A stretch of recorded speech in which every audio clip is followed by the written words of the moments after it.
Oke teman-teman, tanpa berlama-lama lagi, kita langsung saja ke soal dan pembahasan SKB Pertanian Tenaga Pengendali Organisme Pengganggu Tumbuhan atau POPT, bagian pertama.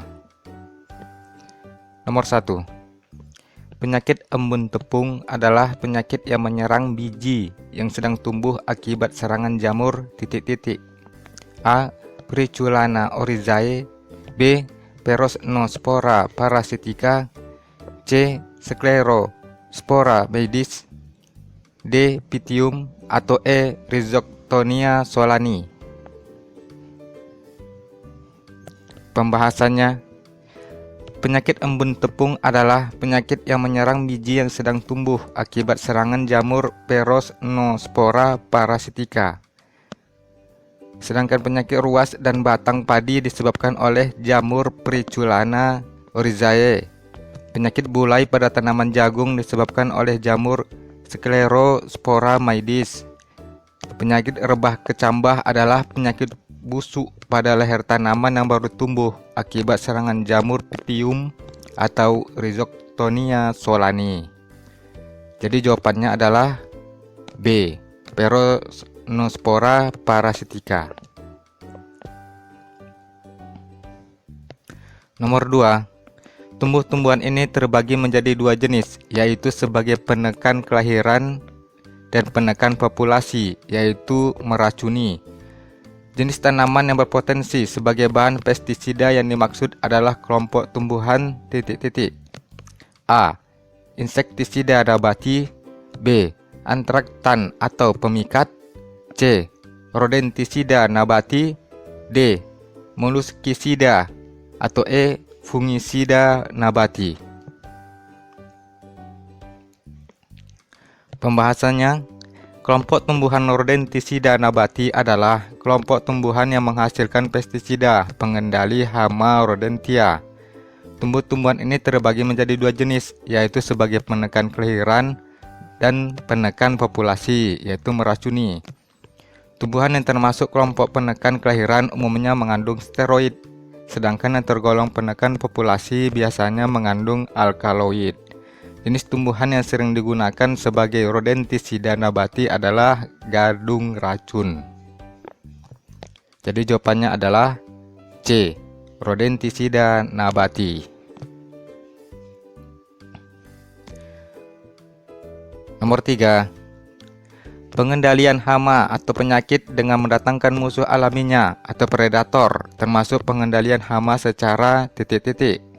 A. Biologis, B. Kimia, C. Mekanik, D. Fisik, atau E. Matematik.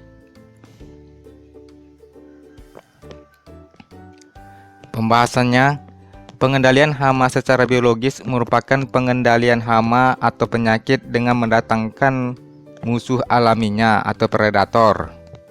Contoh, cara pemberantasan hama secara biologis misalnya pemberantasan tikus dengan mendatangkan kucing atau burung hantu, pemberantasan kutu loncat dengan mendatangkan semut rangrang, atau pemberantasan lereng dengan mendatangkan laba-laba, dan lain-lain.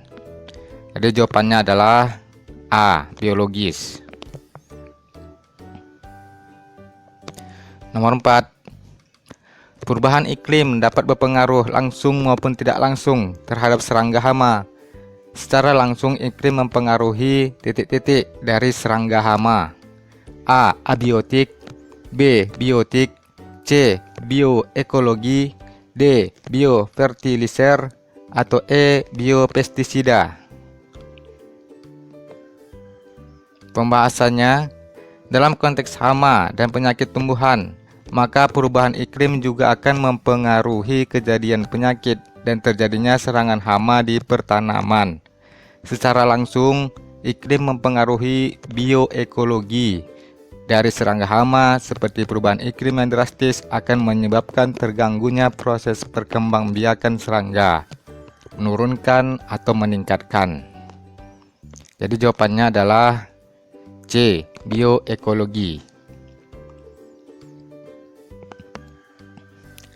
Nomor 5. Selain penyakit BLAS, Tanaman padi varietas Cisadane juga rentan terhadap penyakit hawar pelepah. Penyakit ini disebabkan oleh A. Bakteri Pseudomonas syringae. B. Bakteri Clavibacter michiganensis. C. Jamur Cercospora. D. Jamur Pythium. Atau E. Cendawan Rhizoctonia solanea. Pembahasannya, selain penyakit blast, tanaman padi varietas Cisadane juga rentan terhadap penyakit hawar pelepah. Penyakit yang disebabkan oleh cendawan Rhizoctonia solanea ini serangannya kurang mempunyai arti ekonomi, maka cenderung diabaikan. Namun demikian, apabila terjadi serangan akan mempengaruhi jumlah gabah isi pada tiap helainya, walaupun tidak mempengaruhi bobot 100 butir. Penyakit hawar pelepah mudah ditemukan pada ekosistem padi dataran tinggi sampai dataran rendah. Jadi jawabannya adalah E. Cendawan Rhizoctonia solanea. Nomor 6. Selain sebagai organisme pengganggu, kelompok gluma dari golongan Ciperaceae ini juga memiliki banyak manfaat, terutama di umbi dan akarnya. Salah satunya karena mengandung A. Natrium. B. Magnesium. C. Kalium. D. Flavonoid. Atau E. Enzim.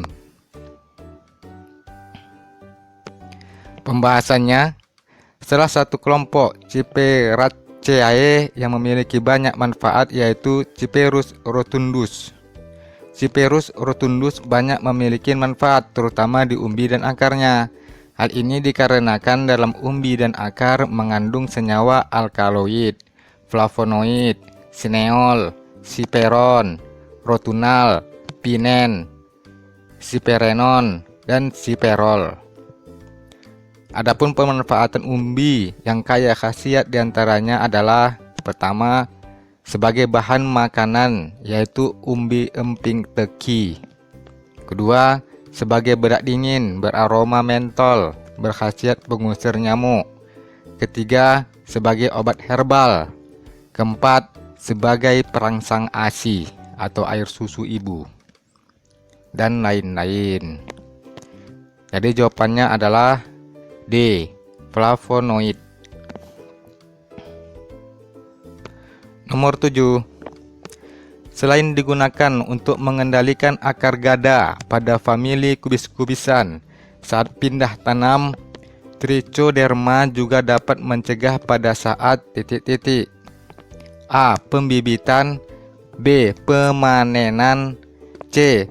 Pasca panen. D. Pertunasan. Atau E. Pengujian mutu. Pembahasannya, selain digunakan untuk mengendalikan akar gada pada famili kubis-kubisan saat pindah tanam, Trichoderma juga dapat mencegah pada saat pembibitan. Ini merupakan langkah pencegahan akar gada. Caranya adalah sebelum benih disemai atau ditaburkan pada bedeng semai, terlebih dahulu taburkan Trichoderma pada bedeng semai. Langkah tersebut sangat efektif sehingga bibit yang ditanam lebih tahan penyakit akar gada lebih dini. Jadi jawabannya adalah A. Pembibitan. Nomor 8. Wiring batang coklat merupakan salah satu hama penting pada pertanaman padi karena mampu menimbulkan kerusakan baik secara langsung maupun tidak langsung. Kerusakan secara langsung terjadi karena hama ini A. Mempunyai gigi yang tajam. B. Mempunyai kemampuan menghisap cairan tanaman. C. Mampu merontokkan daya tahan inang. D. Mampu menurunkan imunitas. Atau E.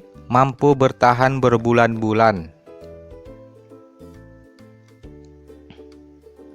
Pembahasannya, wiring batang coklat merupakan salah satu hama penting pada pertanaman padi karena mampu menimbulkan kerusakan baik secara langsung maupun tidak langsung. Kerusakan secara langsung terjadi karena hama ini mempunyai kemampuan menghisap cairan tanaman yang menyebabkan daun menguning, kering, dan akhirnya mati yang dikenal dengan gejala Hoffmann-Burn. Jadi jawabannya adalah B. Mempunyai kemampuan menghisap cairan tanaman. Nomor 9. Ada pestisida yang bekerja ketika bersentuhan langsung dengan hama yang disasar.